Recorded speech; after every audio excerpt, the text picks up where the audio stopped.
샬롬, 사랑하는 CTS 시청자 여러분, 주님의 이름으로 축복합니다. 저는 횡성 제1장로교회를 섬기고 있는 김인범 목사입니다. 코로나19는 우리 삶에 많은 변화를 끼치고 있습니다.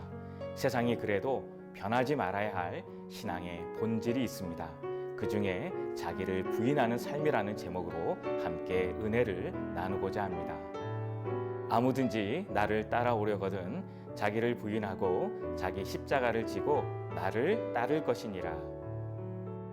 예수님이 제자들에게 처음으로 예루살렘에 올라가 많은 고난을 받고 죽임을 당하고 제3일에 살아나야 할 것을 말씀하셨을 때에 제자들이 받은 충격은 상당했을 것입니다. 그때 베드로는 예수님을 붙들고 항변하면서 주여 그리 마옵소서라고 하며 이 일이 결코 주께 미치지 않을 것이라고 했습니다. 예수님의 수제자라고 할 수 있는 베드로의 이런 말은 인간적으로 볼 때 지극히 당연하다고 할 것입니다. 그러나 예수님은 베드로의 말을 들으시고 칭찬은커녕 사탄아 내 뒤로 물러가라 하시면서 너는 나를 넘어지게 하는 자라고 하셨습니다. 그 이유는 하나님의 일은 생각하지 않고 도리어 사람의 일을 생각하고 있다고 하셨습니다. 그러시면서 제자들에게는 누구든지 나를 따라오려거든 자기를 부인하고 자기 십자가를 지고 나를 따르라고 하셨습니다.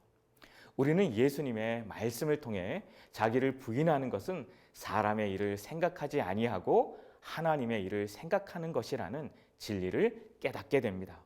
그러면 베드로가 그렇게 책망받았던 사람의 일은 무엇일까요? 어떻게 해야 자기를 부인하는 것일까요? 지금 예수님은 오직 하나님의 뜻에 순종하여 우리를 구원하시는 일만 생각하고 계셨습니다. 그렇지만 베드로의 말 속에는 자기를 기쁘게 하려는 자기 본의적인 모습만 드러냈습니다.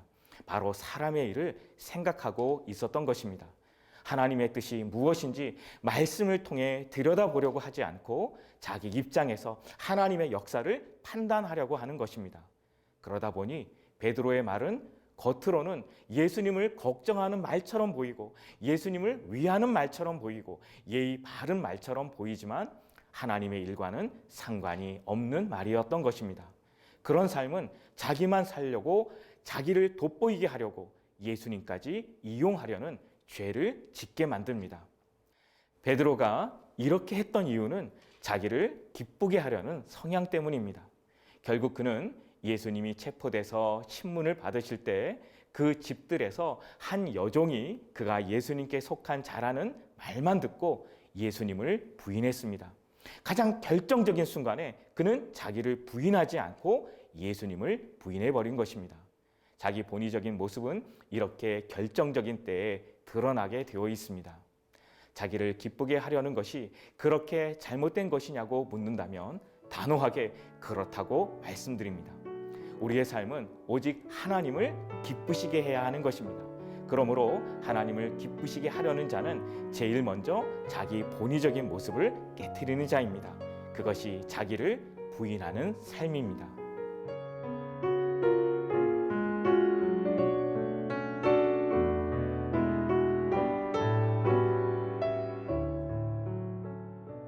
사랑하는 CTS 가족 여러분, 예수님은 오직 순종하시며 하나님을 기쁘시게 하는 삶을 사셨습니다. 하나님을 위하는 척하며 내 기쁨과 내 만족을 추구한 적은 없는지 돌아보며 하나님의 기쁨이 되길 소원하며 오직 하나님의 뜻을 이루는 삶이 되시기를 축복합니다.